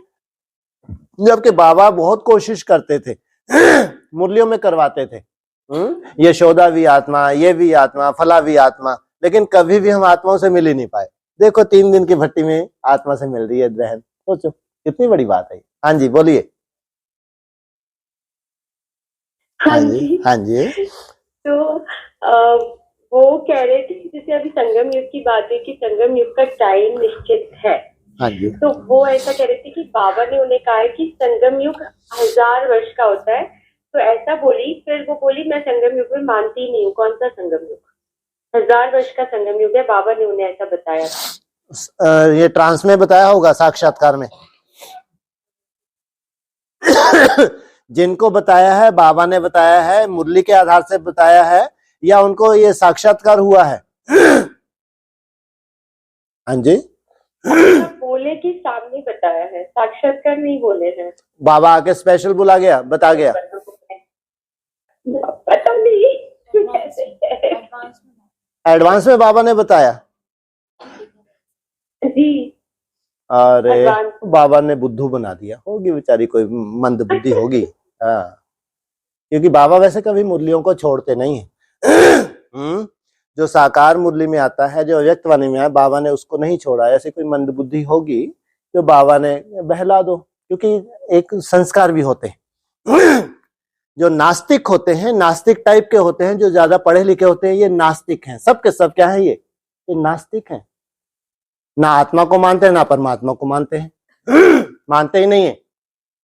ना स्वर्ग को मानते हैं, ना नरक को मानते हैं। नास्तिक मानेगा तो जब तक हमारा शरीर है तब तक सब कुछ है। तो जो मुरलियों को नहीं मानता, व्यक्तवाणियों को नहीं मानता, तो टाइम वेस्ट क्यों करना है उनके पास जाके? टाइम वेस्ट, हमारे पास इतना समय कहाँ है? आपने गजब समय निकाल लिया ऐसी नास्तिक आत्माओं के पास जाके। प्लीज टाइम वेस्ट मत करें, ऐसी आत्माओं की तो शक्ल भी नहीं देखनी चाहिए। जो ना मुरली को माने, ना व्यक्तवाणी को माने, जो नास्तिक है, देह के आधार से ही चलता है, देह ही चाहिए उसको। देह है तो स्वर्ग है, जब तक देह है तब तक सब कुछ है। नास्तिक की परिभाषा भी तो बताई। अर्ध नास्तिक तो फिर भी ठीक है। जो अर्ध नास्तिक है तो वो क्या है? कम से कम किसको मानता है? हाँ, कम से कम। और इनसे तो कोई संबंध ही नहीं रखना चाहिए, नास्तिकों से। तो अर्ध नास्तिक फिर भी चल जाए, लेकिन नास्तिक बिल्कुल टाइम वेस्ट नहीं करना है। हाँ जी बोलिए। जी भाई साहब, और ये भी एक व्यू था कि साकार मुरली अभी इतनी ज्यादा मिक्सचैरिटी वाली है, तो उसको भी क्यों पढ़ना? देखा, ये नास्तिक, इनकी जो दशा होगी भगवान ही जाने। अभी 10 वर्ष के अंदर इनकी कैसी दशा होने वाली है कि नास्तिक से नास्तिक सबसे ज्यादा भोगने वाला है। ये इनको यही सजा मिलेगी कि इन्होंने मिसगाइड दूसरों को भी किया है। खुद तो कोई प्राप्ति जीवन में की नहीं, कोई जीवन में इन्होंने प्राप्ति नहीं की, थक गए, इसलिए दूसरों को मिसगाइड करते हैं, क्योंकि मुरली का कोई मतलब नहीं है, अव्यक्त ने कोई मतलब नहीं है। पढ़ पढ़ के थक गए, दुखी हो गए, खुद की धारणाओं को नहीं देखा, खुद के परिवर्तन को नहीं देखा, भगवान की मुरली को झूठा बता रहे। इनसे बड़ा नास्तिक कौन होगा? इनको कितनी बड़ी सजा ये 10 साल के अंदर मिलेगी, सोचो। रो दें, ऐसा रो दें कि भगवान इनकी तरफ मुड़ के ना देखे, पीछे मुड़ के ना देखे। सोचो कितने महामूर्ख की लिस्ट में है ये। एक दिन भगवान को माना था, मुरलियों को माना था, लेकिन आज ये बोल रहे हैं कि ये मुरली कोई काम की नहीं है। ऐसा कौन बना है? कौन बन सकता है? इनसे बड़ी सजा के भागी कोई हो सकते हैं? बिल्कुल नहीं हो सकते। हाँ जी भाई साहब, अतीन्द्र सुख पूछना हो तो गोपी वल्लभ की गोपियों को पूछो। बिल्कुल बाबा बोलते हैं। हाँ जी। तो गोपी वल्लभ कौन? गोपी वल्लभ बताओ, गोपियों का भगवान कौन? गोपों का भगवान आज आया। गोपियों को तो छोड़ो, गोपियां जो हैं उनके भगवान का जिक्र किया। पांडवों की भट्टी थी। क्या बनना है? पिता व्रता। तो इनका वल्लभ, इनका रचयिता कौन है? वो शिव बाबा, वो प्रैक्टिकल निराकारी स्टेज धारण करने वाला वो बाप, वो है इन सब गोपियों का, आत्माओं का वल्लभ, रक्षक, रचयिता। हाँ जी। जी भाई साहब, उस दिन मुरली में आया था व्यक्त वाणी में कि संकल्प तक भी समर्पण। हाँ जी। मतलब कितना भी सूक्ष्म हो, जैसे कि कोई कमजोरी है हमारी, उससे भी दुखी नहीं होना। गुड। ठीक है। तो इसका मतलब ये आया था कि संपूर्ण समर्पण, मतलब संकल्प भी हमारा ना हो। तो अगर जो मेहनत हम कर रहे हैं, जो मेहनत हम कर रहे हैं, इससे ऊपर क्या कोई मेहनत है जो हमारी कमजोरियों को खत्म कर दे? या तो नास्तिक हैं तो समय के ऊपर छोड़ के बैठ जाएंगे। क्या कोई दूसरी विधि है कि हमारी कमजोरियां हम खत्म कर लें? इसलिए अगर एक ही विधि मुरलियों और अव्यक्त वाणियों में बताई है तो एक ही विधि है। तुम्हारी याद की यात्रा से तुम्हारे अनेक जन्मों के पाप भस्म हो जाते हैं। ये मुरली में आया है। इसका कितनी भी बड़ी कमी कमजोरी है, लेकिन हम उसको पाल के बहुत अपने आप को धन्य महसूस नहीं करते हैं कि ये मेरी कमी है तो ये मैं धन्य हूं। दुख होता है, रोना होता है कि ये कमी भी मेरे में कब तक। तो जब अपनी कमियों को देख के हम रोते हैं, उन कमियों को अच्छा ही नहीं लगता, उनको छोड़ना है, उनको पाल के नहीं रखते हैं, तो फिर क्यों दुखी हो? अगर वो कमी रिपीट भी हो रही है तो दुख की क्या बात है? उससे पुरुषार्थ अगर आपका डाउन हो गया है, अगर वो इतना रोना धोना शुरू हो गए कि पुरुषार्थ ही नहीं हो पा रहा, तो कितना समय वेस्ट हो गया। तो ये समझदारी होती है कि साक्षी रहना, अपनी कमी कमजोरी के प्रति भी साक्षी रहना। जो पुरुषार्थ आप कर रहे हो वो पुरुषार्थ निरंतर चलता रहे, बस। और कोई विधि नहीं है। अपनी कमी कमजोरी के प्रति भी साक्षी होना। साक्षी होने का मतलब ये नहीं है कि अलवेले हैं। साक्षी होने का मतलब ये नहीं है कि ढीठ बन गए। साक्षी होने का मतलब है कि जो ताकत लगानी है वो मैं ताकत लगा रहा हूं। जिससे इस कमजोरी को खत्म होना है, जो ताकत लगानी है, केवल इतना ही काफी नहीं है कि मैं याद कर रहा हूं ये खत्म हो जाएगा, नहीं। अव्यक्त वाणी में जो जो विधियां मिली हैं, जो जो मेरे पास पॉइंट्स हैं मेरी बुद्धि में, मैं उनको भी यूज कर रहा हूं। अगर मेरे को संपर्क में आना है तो किस रूप से आना है, मेरे को देखना है तो कैसे भाई भाई के रूप में देखना है। तो ये सब जो विधियां हैं साकार मुरलियों में है, अव्यक्त वाणी में है, वो ढाल मेरे लिए जो है उनको भी यूज कर रहा हूं। तो साथ में याद की यात्रा भी है। तो फिर कोई कमी रहनी है? कोई कमी नहीं रहेगी। तो साक्षी होके टाइम वेस्ट नहीं करना है अपनी कमी कमजोरियों को देख के। हाँ जी। जी भाई साहब, और कल जो क्रिमिनल आई की बात थी, सिविल आई और क्रिमिनल आई, तो उसके लिए एक पॉइंट परसों की साकार मूर्ति में यही था कि जब तक कर्मातीत अवस्था नहीं बनी तब तक क्रिमिनल आई भी छोड़ती नहीं है। ठीक है, इसलिए तो बोला है सिविल आई माने कर्मातीत अवस्था।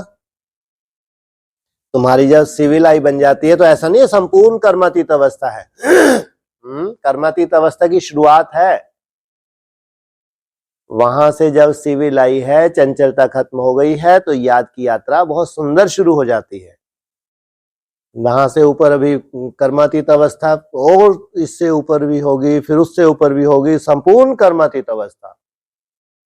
उसके लिए बोला है जबकि तुम्हारा एक काया संपूर्ण रूप से कंचन बन जाए, निरोगी कंचन काया। साइंटिस्ट भी स्वीकार कर ले कि इस धरा पे इतना शुद्ध सर्कुलेशन, शुद्ध ब्लड कोई का हो नहीं सकता, कोई व्याधि नहीं है। ये है संपूर्ण कर्मातीत अवस्था। सिविल आई से शुरुआत होती है, पहले पहले तुम्हारी चंचलता खत्म होती है तो कहेंगे सिविल आई। वहां से याद की यात्रा भी कैसी हो जाएगी, सूक्ष्म हो जाएगी। हाँ जी जी भाई साहब, और सत्व प्रधान कोई मतलब नहीं, सत्व प्रधान जब बनते हैं, बन जाएंगे जो हाँ भी, जी, तो क्या होगा? क्या होगा? होता है उस टाइम? लो इनसे मिलो। आप लोग बताओ, जब कर्मातीत अवस्था हो तो क्या होगा? कुछ होगा ही नहीं। इनसे ये बोल रहे हैं कुछ होगा ही नहीं, अंदर सब खाली हो जाएगा, खाली कमरा मिल गया। अरे उसमें भी तो सीढ़ी मिली हुई है, उसमें भी क्या मिला है, लेकिन वो सीढ़ी भी कैसी है, लाइट की है, कोई काम की नहीं है। हम तो बार बार पांव धर रहे हैं, पांव नीचे जा रहा है। तो क्या होगा? कोई ऊपर जाए तो गूंगे का गुड़ है। जब तक ऊपर कोई पहुंचा नहीं है तब तक कैसे बता दे क्या होगा? जब तक कोई ऊपर नहीं गया है तो कैसे बता दे कि ये क्या होगा? इसलिए आज जो हमको खुशी मिल रही है, जो हम याद की यात्रा की मेहनत कर रहे हैं, ये सीढ़ी है ऊपर जाने की। कम से इस खुशी में रहना कि हम जो मेहनत कर रहे हैं, इस मेहनत से ही ऊपर जाया जा सकता है, इसके बिना कोई आधार है ही नहीं। इतनी ऊंचे जाने की हमको सीढ़ी मिली है, इतना ऊंचे जाने का हमको कलश मिला है। 3 कलश में थोड़ा भारी है, जरूर है कि तीसरे नंबर का है, ऊपर रखा है, 2 नीचे रखे हुए हैं भरे हुए, वही उठाने में बहुत बड़ी दिक्कत थी। तीसरा और धर दो। लेकिन ये पक्का है, अकल्याण तो नहीं है। जो हमारा आधार बना हुआ है, जो हमको विधियां मिल रही हैं, जिस विधि से हमको मुश्किल से मुश्किल पढ़ाई इतनी सूक्ष्म, इतनी मुश्किल हो जाएगी, हमको नहीं मालूम था। तो भी हम आशावादी बने हुए हैं कि पूरी पढ़ाई को जीवन में धारण करके इस विधि से ये पढ़ाई जीवन में हमारे आनी ही है। तो वो कम है क्या किसी खुशी से? इतने सुंदर, आज मेरे को लगता है कुछ ऐसे गिने चुने होंगे पूरे इंडिया में। अच्छे कुछ कॉलेज होंगे, कुछ ऐसे स्पेशल वो होंगे जिनमें एक्स्ट्रा ऑर्डिनरी ही स्टूडेंट जाते हैं, सब तो जा भी नहीं सकते। तो सोचो उनको कितना नशा रहता है, वहां एडमिशन हो जाती है तो कहते हैं IIT एक्स्ट्रा ऑर्डिनरी है। कितना नशा रहता है, एडमिशन हो जाता है कि हमारा बच्चा कहाँ पढ़ रहा है। खुशी के लिए कम बात है क्या ये कि हमारा एडमिशन हो गया? अगर एडमिशन हो गया और हम लगातार पढ़ रहे हैं, लगातार पढ़ रहे हैं और धारण कर रहे हैं, तो सोचो कितना ऊंचा हमारा भविष्य है। कितने हम भाग्यशाली हैं कि हमको एडमिशन मिल गया। तो वो खुशी जिसकी वजह से हम जानना चाहते हैं कि वहां जाके कैसा होगा, वो तो जब कोई जाएगा। आपका बाप जिस दिन आपसे मिलेगा, सन्यास से कभी नीचे आएंगे? नहीं आएंगे? या वहीं टंगे रहेंगे? आएंगे ना।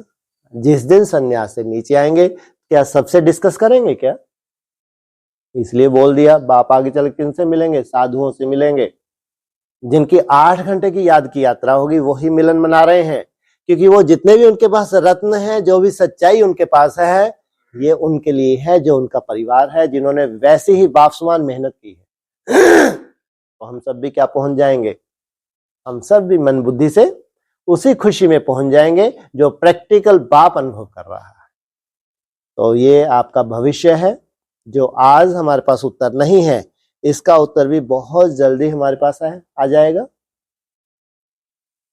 हाँ जी जी भाई साहब, और एक लास्ट, वैसे तो हम भाग्यशाली बहुत है और बाबा की वेट ही कर रहे हैं कि सब मिले हाँ जी जब आएंगे तो। ठीक है। अभी जो एक लास्ट क्वेश्चन है भाई साहब, पीसीस जो हम बनाते हैं तो कभी ऊपर कभी नीचे होते रहता है, कभी छत पे चढ़ जाते हैं, लेते हैं, जरूरी नहीं है कि हम उसको टच कर पाए।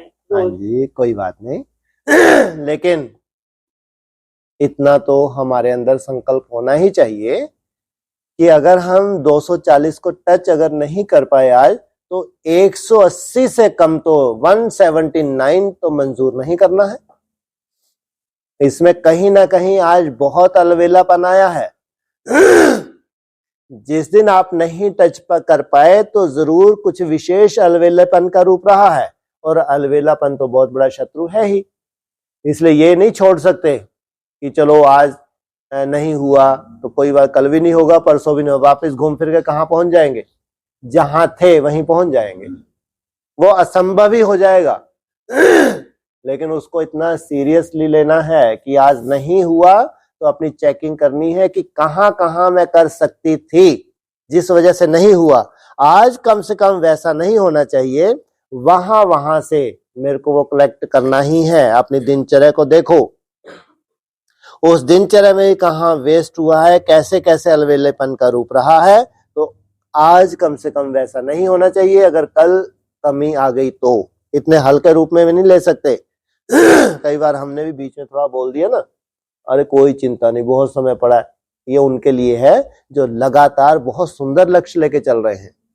अगर अलवेलापन आ गया तो ये अलवेलापन बना ही रहेगा, इसका कोई इलाज नहीं है। इसलिए इतनी दृढ़ता तो रखनी है कि कम से कम 180 इससे स्वीकार नहीं करने हैं। तो अगले दिन कैसे भी अपना प्रोग्राम सेट करके जितने कम हुए हैं उनको बढ़ाना, ये तो करना ही पड़े। हाँ जी जी भाई साहब, ठीक है। ओम शांति। ठीक है, ओम शांति।